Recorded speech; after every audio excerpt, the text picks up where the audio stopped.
अस्सलाम वालेकुम। Welcome to the physics concept. आज जो हम प्रॉब्लम्स को सॉल्व करेंगे दैट इज प्रॉब्लम और numerical related to projectile motion. जो प्रोजेक्टाइल मोशन के साथ रिलेटेड प्रॉब्लम है तो उसको हमने आज सॉल्व करना है कि प्रॉब्लम को किस तरह से सॉल्व किया जाता है, किस तरह से इसकी डेटा बनाई जाती है, फिर इसकी सॉल्यूशन होती है। तो स्टेप वाइज इसको देखिएगा, वन बाय वन सारे प्रॉब्लम्स को आप देखिएगा ताकि आपकी पूरी अंडरस्टैंडिंग सही हो जाए, ताकि आपको पता चल जाए कि how to solve the problems. ठीक है।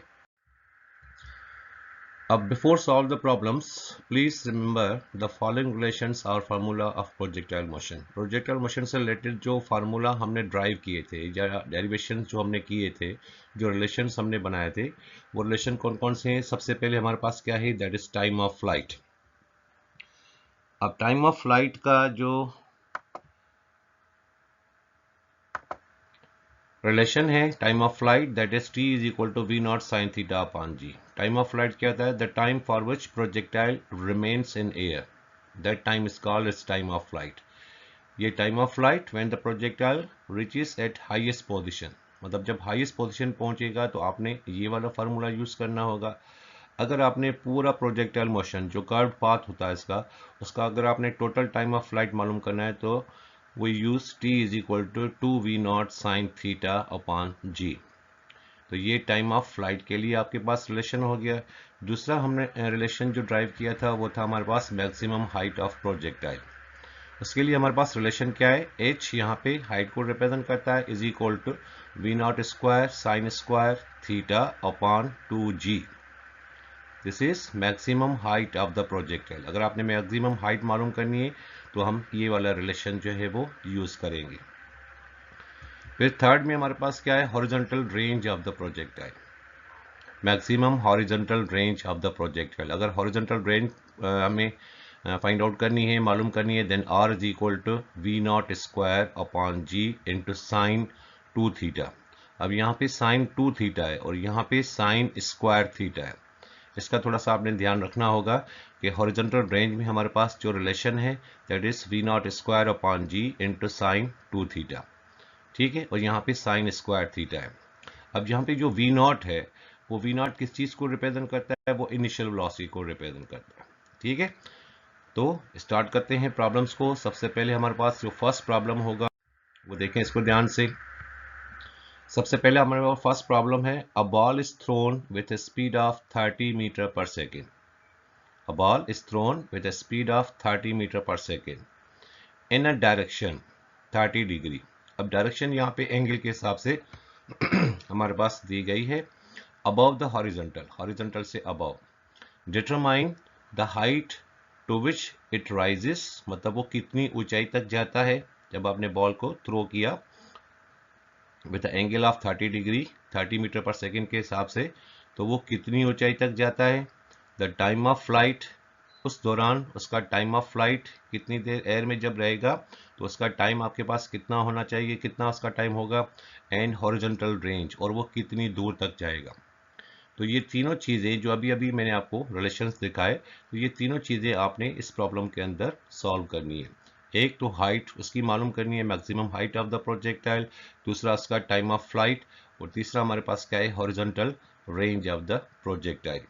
तो प्रॉब्लम को सॉल्व करने से पहले हम क्या करते हैं कि सबसे पहले जो चीज़ें इस प्रॉब्लम के अंदर हमारे पास गिवन है और जो चीज़ें हमें मालूम करनी है तो उसकी एक डेटा हम बनाते हैं। जब आपके पास डेटा आ जाती है तो फिर ये आसान हो जाएगा कि आपने इसके साथ कौन सा फार्मूला जो है, कौन सा रिलेशन जो है वो यूज़ करके उसको सॉल्व करना है।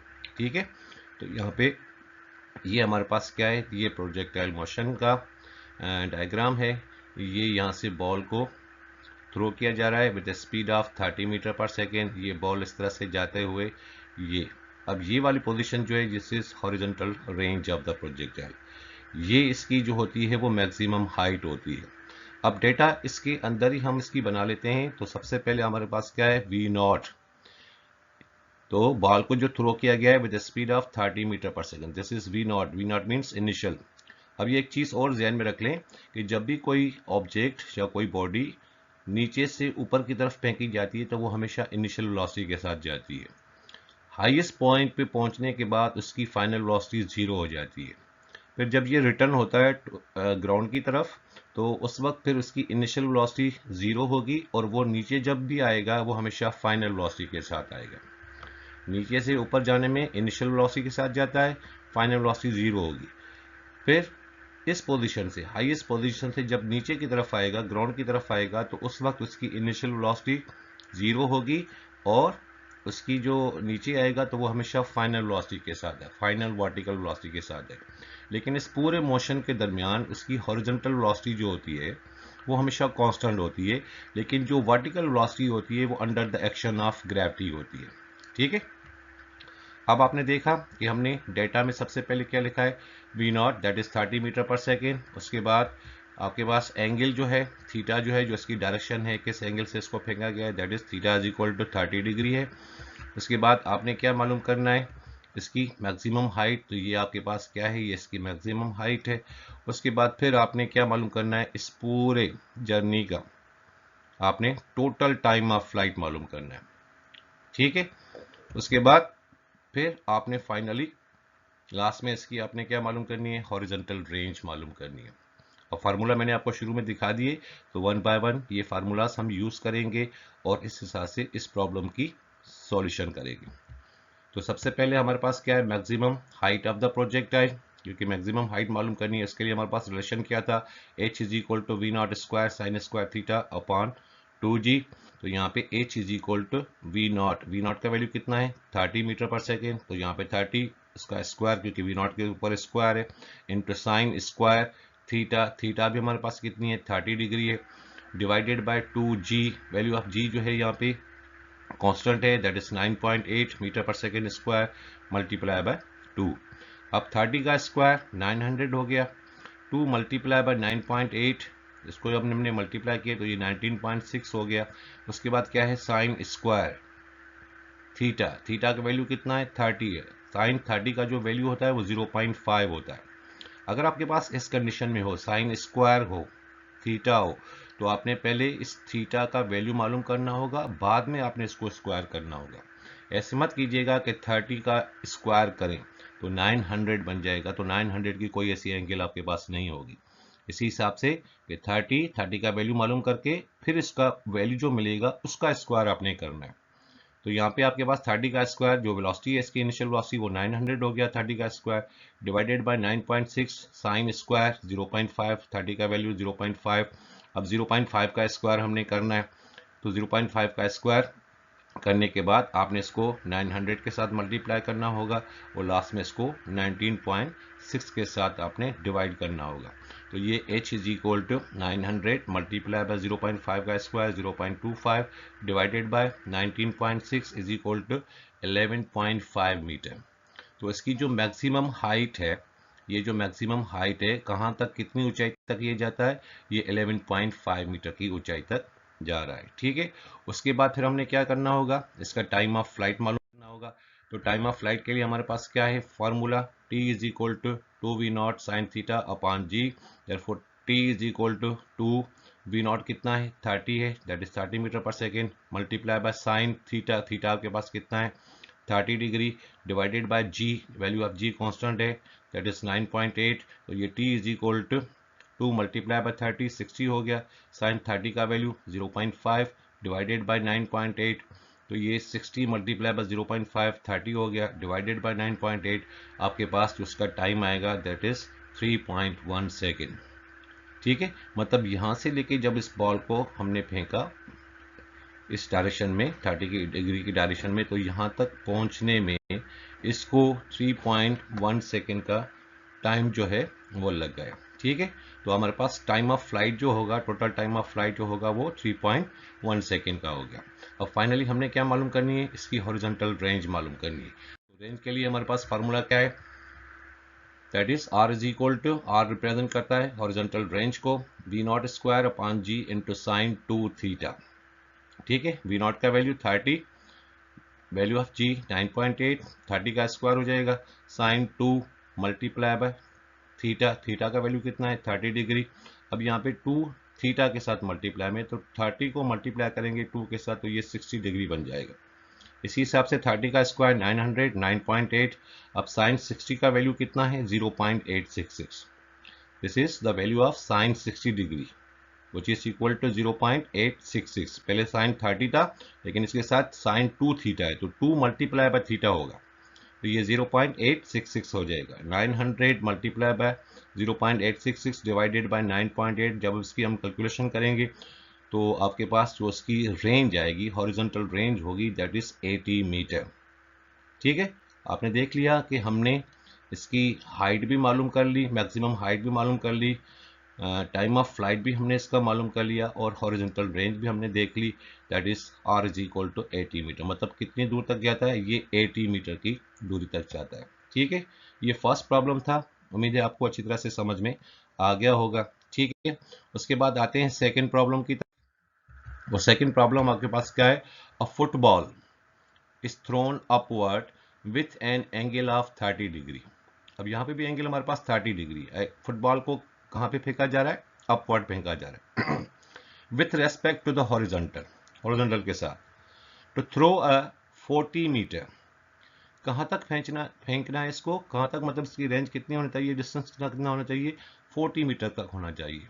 40 metre pass, what must be the initial speed of the ball.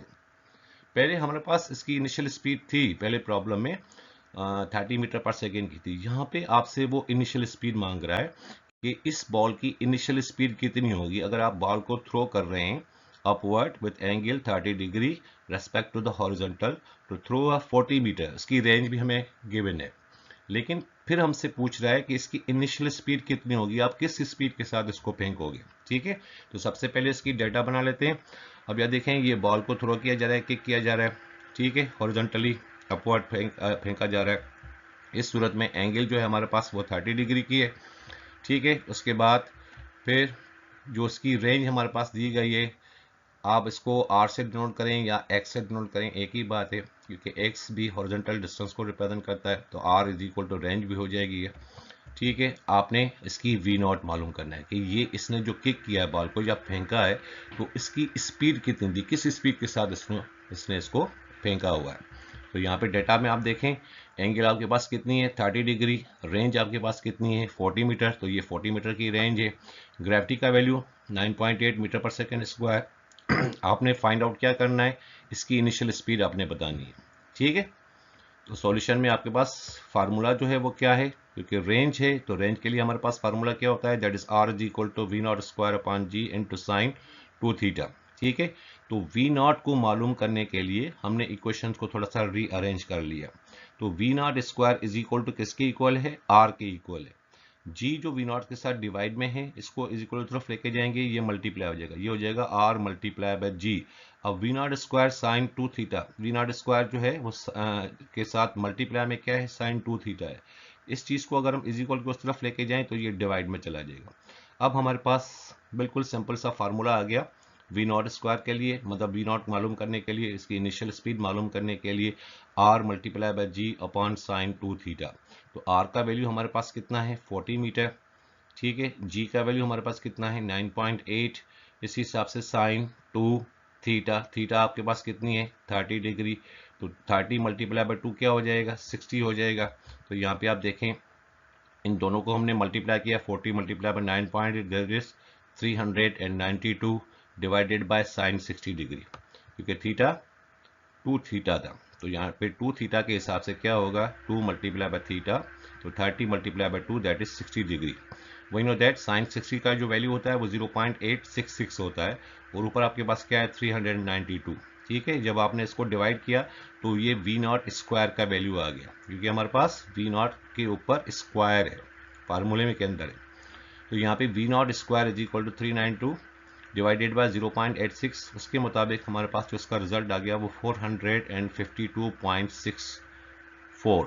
ठीक है, अब क्योंकि हमें सिर्फ v0 इसकी इनिशियल स्पीड मालूम करनी है, तो यहाँ पे अगर स्क्वायर खत्म करेंगे तो इसकी साइड पे क्या आ जाएगा, रेडिकल आ जाएगा, अंडर रूट आ जाएगा। तो ये वैल्यू आपने अंडर रूट में रखना होगा, इसका आपने अंडर रूट करना होगा। जब आप इसका अंडर रूट करोगे तो आपके पास जो इसका रिजल्ट आएगा that is v0 means initial speed is equal to 21 metre per second. तो ये इसकी इनिशियल स्पीड हो गई। ठीक है, तो ये किस स्पीड के साथ फेंक रहा है इसको, इसकी इनिशियल स्पीड कितनी होगी, that is 21 metre per second. जो प्रॉब्लम की सॉल्यूशन होती है, मतलब जो उसके अंदर हमें जो चीज़ें गिवन होती हैं, तो सबसे पहले हम उसकी डाटा बनाते हैं। डेटा बनाने के बाद जो चीज़ हमें मालूम करनी होती है, फाइंड आउट करना होता है, उसको भी हम यहाँ पे लिखते हैं। तो फिर जब ये सारी चीज़ें आपके सामने आ जाएंगी, तो इसके मुताबिक आपने फार्मूला यूज़ करना है। लेकिन आपको पता होना चाहिए कि इसके साथ जो रिलेशन है वो रिलेशन कौन सा है, इतना आपको पता होना चाहिए। ठीक है, चलते हैं नेक्स्ट प्रॉब्लम की तरफ। नेक्स्ट प्रॉब्लम हमारे पास, a ball is thrown horizontally from a height of 10 metre with velocity of 21 metre per second, how far of it hits the ground. कितनी दूर के जाके वो ग्राउंड पे हिट करेगा, एंड विथ व्हाट वेलोसिटी, और किस वेलोसिटी के साथ। अब यहाँ पे बॉल को नीचे जमीन से नहीं ऊपर फेंका जा रहा है, बल्कि किसी हाइट से। फर्ज करें आप किसी हाइट पे खड़े हुए हैं, किसी बिल्डिंग के ऊपर खड़े हुए हैं, वहां उसकी हाइट है वो 10 मीटर की है। तो अगर आप वहां से इस बॉल को हॉरिजॉन्टली फेंक रहे हो, that is velocity of 21 metre के साथ, how far of it hits the ground, वो कितनी दूर जाके वो गिरेगा, एंड विथ व्हाट वेलोसिटी, और किस वेलोसिटी था। अब ऊपर से जो भी चीज नीचे की तरफ आती है, हमेशा वो फाइनल वेलोसिटी के साथ आती है। ये चीज ध्यान में होनी चाहिए, शुरू में मैंने आपको इस चीज के बारे में अच्छी तरह से बता दिया था। ठीक है, अब सबसे पहले इसको देखते हैं। ये हमारे पास इसका डायग्राम है, ये हमारे पास जो इसकी हाइट है दैट इज 10 मीटर। तो यहाँ पे आप देखें, तो इसकी हाइट हमारे पास 10 मीटर हो गई। अब उसके बाद क्या है, वेलोसिटी, वेलोसिटी कितनी है, वी नॉट एक्स, क्योंकि इसको हॉरिजॉन्टली फेंका जा रहा है, तो वी नॉट एक्स का वैल्यू कितना है, 21 मीटर पर सेकेंड।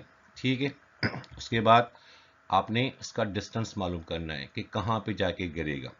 अब एक और चीज़ जो आपको यहाँ पे मैं बता दूं, तो यहाँ पे आपके पास कोई एंगल जो है वो गिवन नहीं है। इस प्रॉब्लम के अंदर आपके पास कोई एंगल गिवन नहीं है। जब एंगल नहीं होगी, जाहिर सी बात है, फिर हम जो रेंज वाला फार्मूला होता है तो हम उसको यूज़ नहीं करेंगे, इसकी जगह पे कोई और फार्मूला हम देखेंगे। ठीक है, अब यहाँ पे एक और चीज़ आपको बता दें कि जो हाइट से जो चीज़ फेंकी जाती है, तो अगर वो उसको हॉरिजॉन्टल फेंका जाए तो हॉरिजॉन्टल वेलोसिटी उसकी 21 मीटर पर सेकेंड है, लेकिन जो उसकी वर्टिकल इनिशियल वेलोसिटी होगी वो जीरो होगी, क्योंकि ऊपर से कोई भी चीज़, शुरू में मैंने आपको बताया, ऊपर से कोई भी चीज़ जब नीचे की तरफ आती है तो उसकी इनिशियल वेलोसिटी जीरो होती है, और जब भी वो नीचे आता है तो वो हमेशा फाइनल वेलोसिटी के साथ है। तो यहाँ पे हमने इसकी फाइनल वेलोसिटी मालूम करनी होगी। ठीक है, अब ये देखें इसकी data, initial horizontal velocity that is V naught X 21 metre per second. दूसरी सूत्र में initial vertical velocity, vertical velocity मैंने आपको बताया V naught Y is equal to zero, क्योंकि वाई एक्सिस और ये X axis means horizontal, Y axis means vertical. ठीक है, हाइट कहाँ पे है, कितनी हाइट से फेंका जा रहा है, 10 मीटर की ऊंचाई से, दिस इज 10 मीटर, ये हाइट 10 मीटर की। ग्रेविटी का वैल्यू कांस्टेंट है, दैट इज 9.8 मीटर पर second square. Final vertical velocity आपने वी वाई का वैल्यू मालूम करना है, और उसका हॉरिजॉन्टल डिस्टेंस आप उसको x से करें या r से करें, ये आपके पास क्वेश्चन मार्क। ठीक है, तो यहाँ पे इसका डिस्टेंस आपने मालूम करना होगा, कितनी दूर जाके वो गिरेगा बॉल। सबसे पहले फॉर हॉरिजॉन्टल डिस्टेंस के लिए, कि भाई ये हॉरिजॉन्टल डिस्टेंस जो है ये कितनी दूर जाके गिरेगा। अब उसके लिए हमारे पास क्या है, relation x is equal to, ये फार्मूला वो है जो आपने सिंपली पढ़ा होगा, s is equal to v into t, v velocity into time, लेकिन हॉरिजॉन्टल है, हॉरिजॉन्टल डिस्टेंस है ये, क्योंकि ये x जो है वो हॉरिजॉन्टल डिस्टेंस को रिप्रेजेंट करता है, तो इसलिए हमने x is equal to we naught x यहाँ पे पुट किया हॉरिजॉन्टल वेलोसिटी के साथ, मल्टीप्लाई बाय t। अब अगर हम डेटा में देखें तो डेटा में हमारे पास कोई टाइम भी नहीं है, हमें कोई टाइम भी नहीं दिया गया। अगर जो मैं हॉरिजॉन्टल डिस्टेंस इसका मालूम करूं तो उसके लिए मुझे टाइम रिक्वायर्ड होगा, तो टाइम मेरे पास डेटा में नहीं है, प्रॉब्लम के अंदर मुझे टाइम दिया नहीं गया है।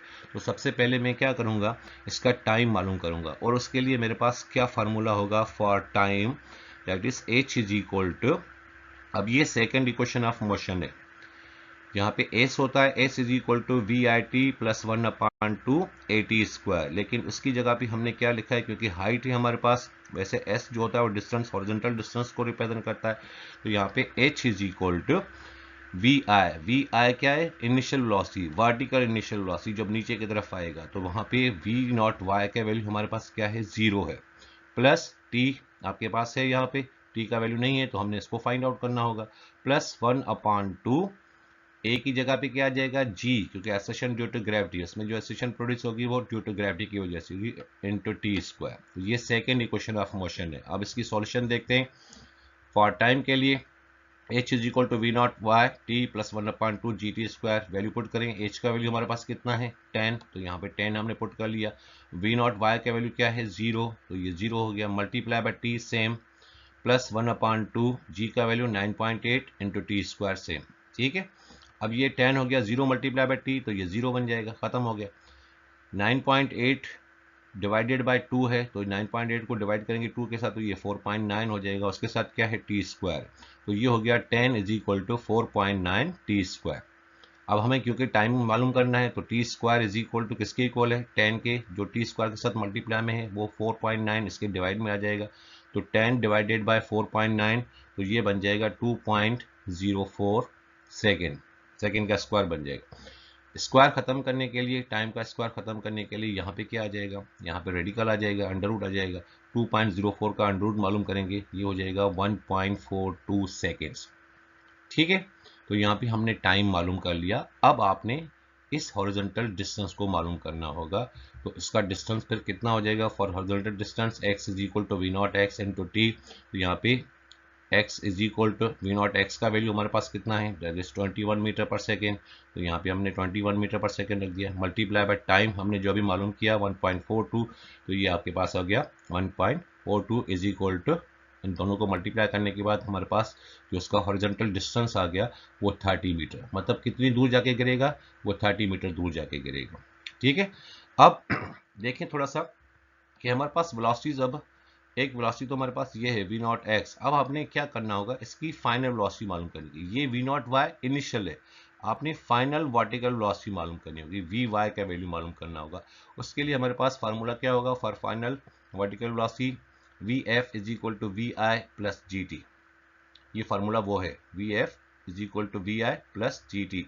तो वी एफ की जगह पे हमने वी वाई रिप्रेजेंट करेगा फाइनल वेलोसिटी को, is equal to we i initial vertical velocity क्या है वी नॉट वाई का वैल्यू क्या है 0 प्लस जी इंटू टी। तो यहाँ पे v y is equal to we naught Y का वैल्यू 0 हो गया, प्लस जी का वैल्यू 9.8 मल्टीप्लाई बाय टाइम कितना है 1.42। तो इन दोनों को जब मल्टीप्लाई करेंगे तो फाइनल वेलोसिटी हमारे पास क्या आ गई 13.91 मीटर पर सेकेंड। ठीक है, अब आपके पास एक वर्टिकल वेलोसिटी हो गई और ऑलरेडी आपके पास एक हॉरिजॉन्टल वेलोसिटी भी है। तो हमने इन दोनों का रिजल्टेंट मालूम करना होगा। वो रिजल्टेंट कुछ ऐसे होगा, velocity with which the ball hits the ground. अब वो कौन सी वेलोसिटी होगी जिस वेलोसिटी के साथ बॉल जो है वो जमीन पे जाके, ग्राउंड पे जाके हिट करेगा। तो एक तो हमारे पास ये थी और दूसरी हमारे पास ये थी। अब इन दोनों का हमने रिजल्टेंट मालूम करना होगा, that is v is equal to, इसके लिए हमारे पास फार्मूला क्या है under root v x square plus v y square. एक फाइनल वेलोसिटी है और ये वी एक्स। अब वी एक्स का जो कॉन्सेप्ट है, आप कहेंगे सर यहाँ पे आपने तो वी नॉट एक्स लिखा है, फिर आपने यहाँ पे वी एक्स लिखा है, क्योंकि हॉरिजॉन्टल वेलोसिटी पूरी जर्नी के दरमियान क्या होता है सेम होता है। तो जो इनिशियल है वी नॉट एक्स, तो फाइनल भी इसकी वही होगी, क्योंकि ये वेलोसिटी कांस्टेंट होती है। ठीक है, तो इसलिए वी एक्स का वैल्यू कितना हो गया 21 प्लस वी वाई का वैल्यू कितना अभी जो हमने मालूम किया 13.91, इनका भी स्क्वायर इसका भी स्क्वायर, ये 441 हो गया, 441 प्लस 193.48 हो गया। इन दोनों को प्लस करेंगे ये हो जाएगा 634.48। इसका अंडर रूट जब निकालेंगे तो ये हो जाएगा 25.1 मीटर पर सेकेंड। इसका मतलब है velocity with which the ball hits the ground, जब बॉल ग्राउंड को हिट करेगा तो उस वक्त उसकी जो वेलोसिटी होगी वो कितनी होगी, वो 25.1 मीटर पर सेकेंड की होगी। ठीक हो गया, सॉल्यूशन समझ में आ गई अच्छी तरह से। चलते हैं नेक्स्ट प्रॉब्लम की तरफ। अब नेक्स्ट प्रॉब्लम हमारे पास क्या है, ये हमारे पास नेक्स्ट प्रॉब्लम है। क्या कह रहा है, a bomber drop a bomb at a height of 490 metre. कितनी ऊंचाई से फेंक रहा है 490 मीटर की ऊंचाई से फेंक रहा है। एक बॉम्बर जो बॉम्ब को नीचे जमीन की तरफ फेंक रहा है। When its velocity along the horizontal was 300 kilometre per hour. ये वेलोसिटी, ये अब एरोप्लेन है, इसमें से ये बॉम्ब को गिराया जा रहा है, तो इसकी जो हॉरिजॉन्टल वेलोसिटी है वो 300 किलोमीटर पर आवर की है। अब इसमें आपसे क्या पूछ रहा है, A how long it is in air, ये बॉम्ब कितनी देर एयर में रहेगा। B at what distance from the point vertical below the bomber at the instant the bomb was dropped did it strike the ground. ठीक है, at what distance मतलब कहाँ पे जाके, कितनी दूर जाके गिरेगा. ठीक है, तो ये दो चीजें आपने इसकी मालूम करनी होगी. एक how long it is in air, मतलब इसको कितना टाइम लगेगा एयर में, और दूसरा eight what distance from the point vertical below, vertical below से कितनी दूर जाके ये गिरेगा, तो वो आपने इसका डिस्टेंस भी मालूम करना होगा. ठीक है, तो यहाँ पे फॉर हॉरिजॉन्टल डिस्टेंस, क्योंकि डिस्टेंस मालूम करना है तो सेम फार्मूला हमारे पास x is equal to we naught x into t. ठीक है, उसके बाद फिर क्योंकि हमारे पास टाइम नहीं है, वी नॉट एक्स का वैल्यू तो है 300 किलोमीटर पर आवर, लेकिन हमारे पास टाइम नहीं है, तो टाइम के लिए हमारे पास इक्वेशन वही होगी v naught y t plus 1/2 g t square, h के इक्वल है ये. तो यहाँ पे इसके वैल्यू पुट करें, एच का वैल्यू हमारे पास कितना है 490 multiply by v naught Y का वैल्यू 0, क्योंकि ऊपर से जब नीचे आएगा तो v naught y vertical velocity 0 होगी इनिशियल, लेकिन हॉरिजॉन्टल वेलोसिटी है इसकी, प्लस 1/2 9.8 टी स्क्वायर. ठीक है, ये हो गया 490 हाइट इज इक्वल टू 9.8 को डिवाइड किया हमने 2 के साथ, तो ये हो गया 4.9 t square same, then t square is equal to 490 divided by 4.9, तो इसको डिवाइड करने के बाद आंसर कितना आ गया 100 आ गया, क्योंकि ये टी स्क्वायर है, हमें टी चाहिए, तो टी अंडर रूट में 100 हो जाएगा इज इक्वल टू 10 सेकेंड. इसका मतलब है कि बॉम्ब को यहाँ से गिरते हुए यहाँ तक ज़मीन तक पहुँचने में इसको 10 सेकेंड्स का टाइम जो है वो लग रहा है. ठीक है, अब आते हैं फॉर हॉरिजॉन्टल डिस्टेंस के लिए, लेकिन यहाँ पे हमारे पास जो वेलोसिटी दी गई है वो है 300 किलोमीटर पर आवर, ये इसका एसआई यूनिट नहीं है, तो हमने इस वेलोसिटी को कन्वर्ट करना है किसके अंदर, मीटर पर सेकेंड के अंदर. अब यहाँ पे लिखा है 300 किलोमीटर, किलो का मतलब क्या होता है 1 किलो, वो इज इक्वल टू 1000 मीटर, हमने सेम रख दिया, इस किलो की जगह पे, इस के की जगह पे हमने 1000 पुट कर लिया, मीटर हमने सेम रख दिया. पर आवर, पर आवर का मतलब है 1 घंटा, 1 आवर, 1 आवर के अंदर कितने सेकेंड्स होते हैं 3600 सेकेंड होते हैं, तो 300 मल्टीप्लाई बाय 1000 डिवाइडेड बाय 3600, उसके बाद हमारे पास जो उसकी velocity in metre per second में आ गई, that is 83.3 metre per second. ठीक है, ये इसकी वेलोसिटी हो गई, हॉरिजॉन्टल वेलोसिटी हो गई. अब इसका डिस्टेंस मालूम करते हैं.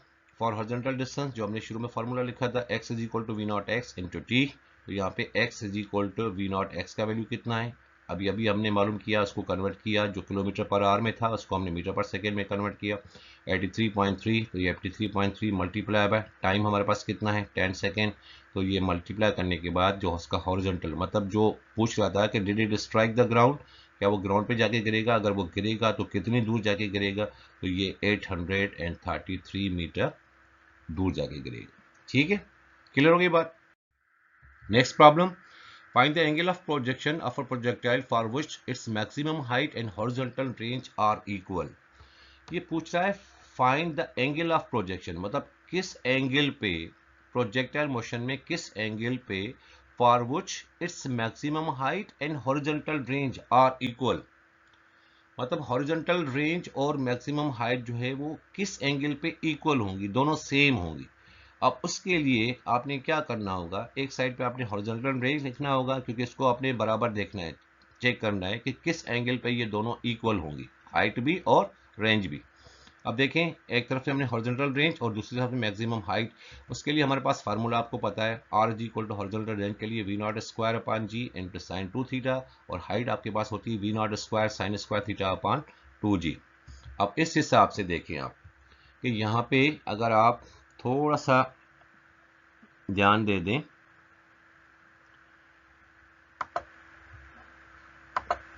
ये देखिए v naught square sine square theta upon 2g, और यहाँ पे लिखा है we naught square upon g into sine 2 theta, तो यहाँ पे आपके पास अगर वी नॉट स्क्वायर यहाँ पे है तो ये वी नॉट स्क्वायर इसके साथ कैंसिल हो जाएगा, g यहाँ पे भी है और g यहाँ पे भी है, तो ये दोनों g's आपस में कैंसिल हो जाएगी, तो यहाँ पे आपके पास क्या बचेगा बाकी, यहाँ पे आपके पास सिर्फ साइन 2 थीटा, यहाँ पे आपके पास ये तो दोनों कट गए, तो यहाँ पे sine 2 theta is equal to, तो इस साइड पे क्या होगा साइन स्क्वायर थीटा अपान 2, तो साइन स्क्वायर थीटा अपान 2 आ गया.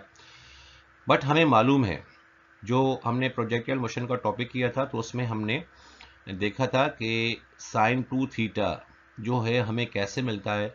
तो हमारे पास एक रिलेशन आ गया था 2 sine theta into cos theta. तो 2 sine theta cos theta equal होता है साइन 2 थीटा के। तो यहाँ पे आपके पास साइन 2 थीटा है, तो साइन 2 थीटा की जगह पे आपने पुट करना होगा 2 sine theta into cos theta. तो यहाँ पे साइन 2 थीटा की जगह पे 2 sine theta into cos theta हमने पुट कर लिया इज इक्वल टू, फिर यहाँ पे वही same sign square theta upon 2, तो यहाँ पे साइन स्क्वायर थीटा अपॉन 2। ठीक है, अब आपके पास क्या हो जाएगा, यहाँ पे क्या है साइन स्क्वायर है और यहाँ पे सिर्फ साइन थीटा है, तो ये स्क्वायर जो है साइन के साथ कैंसिल हो जाएगा। बाकी यहाँ पे एक साइन थीटा यहाँ पे बचेगा, यहाँ से साइन थीटा निकल जाएगा। कॉस थीटा अब यहाँ पे बचेगा 2 कॉस थीटा, क्योंकि साइन कैंसिल हो गया इस स्क्वायर के साथ। अब यहाँ पे 2 cos theta is equal to यहाँ पे क्या बचेगा साइन थीटा अपॉन 2। ठीक है, अब 2 यहाँ पे डिवाइड में है, अगर मैं इसको इज इक्वल उस तरफ लेके जाऊँ तो ये 2 मल्टीप्लाई बाय 2 4 हो जाएगा। कॉस थीटा इसके साथ मल्टीप्लाई में अगर मैं इसको यहाँ पे लेके आऊँ तो ये डिवाइड में आ जाएगा। अब यहाँ पे हो गया sine theta upon cos theta is equal to किसके इक्वल है, वो 4 के इक्वल है। ठीक है, तो sine theta upon cos theta किस चीज को रिप्रेजेंट करता है, we know that sine theta upon cos theta is equal to tan theta के इक्वल होता है। Sine theta upon cos theta that is equal to tan theta, और यहाँ पे 4 है तो 4 हमने लिख दिया। अब आपने पूछा क्या था हमने, find the angle of projection, किस एंगल पे मैक्सिमम हाइट और हॉरिजॉन्टल रेंज जो होते हैं वो सेम होते हैं। तो थीटा इज इक्वल टू 10 को उधर लेके जाएंगे, ये tan इनवर्स हो जाएगा। अब आपने क्या करना है, कैलकुलेटर की मदद से tan इनवर्स लिखेंगे और यहाँ पे इसका वैल्यू पुट करेंगे 4। जब आप इसको इज इक्वल करोगे तो आपके पास इसके साथ एंगल जो है आपके पास आ जाएगी, that is theta is equal to 76 degree. तो 76 डिग्री वो एंगल है जहां पे इस प्रोजेक्टाइल की हाइट भी और रेंज भी दोनों क्या होते हैं, दोनों सेम होते हैं। और कैसे होते हैं ये देखें, इस एंगल पे तो जितनी इसकी हाइट होगी यहां से लेके यहां तक, जितनी इसकी हाइट होगी उतनी ही इसकी रेंज होगी। Therefore r is equal to h, r और h सेम होंगे एट कौन सी एंगल पे, at the angle of 76 degree के ऊपर। ठीक है, क्लियर हो गई बात, समझ में आ गया अच्छी तरह से। आगे चलते हैं नेक्स्ट प्रॉब्लम की तरफ। Prove that for angles of projection which exceed और fall short of 45 degree by equal amounts the ranges are equal। ठीक है, ranges are equal। अब क्या कह रहा है कि prove that the angle of projection, angle of projection आपने प्रूव करना है which exceed or fall, मतलब ये जो 45 डिग्री आपको दी गई है इससे एक्सीड करें, इसको बढ़ाएं और इसको शॉर्ट भी करें, लेकिन कितना, बाय इक्वल अमाउंट्स। 45 में फर्ज करें कि अगर मैं 15 ऐड कर दूं तो ये 60 डिग्री बन जाएगा, अगर इसमें से 15 में शॉर्ट कर लूं तो ये 30 डिग्री बन जाएगा। एक्सीड में कितना हो जाएगा 60 डिग्री, शॉर्ट में कितना हो जाएगा 30 डिग्री। देखते हैं आगे। Let the two angles 30 degree and 60 degree which exceed और fall short of 45 degree by equal of 15 degree. इसका मतलब है कि 45 में अगर मैं 15 ऐड करूं, एक्सीड करूं मतलब उसको बढ़ाऊं, तो ये कितना हो जाएगा 60 डिग्री बन जाएगा। अगर 45 में से 15 को सब्ट्रैक्ट कर लें, माइनस कर लें, तो फिर ये कितना बन जाएगा, ये 30 बन जाएगा। ठीक है, अब टू एंगल्स आपके पास हो गए। ठीक है, 30 डिग्री एंड 60 डिग्री। अब देखते हैं क्या 30 और 60 पे आपके पास इसकी रेंज जो है वो सेम आ रही है या नहीं आ रही। Therefore, when theta is equal to 30 degree, अगर हम थीटा को देखें कि वो 30 डिग्री की है, पहले 30 डिग्री यूज करते हैं फिर 60 डिग्री यूज करेंगे।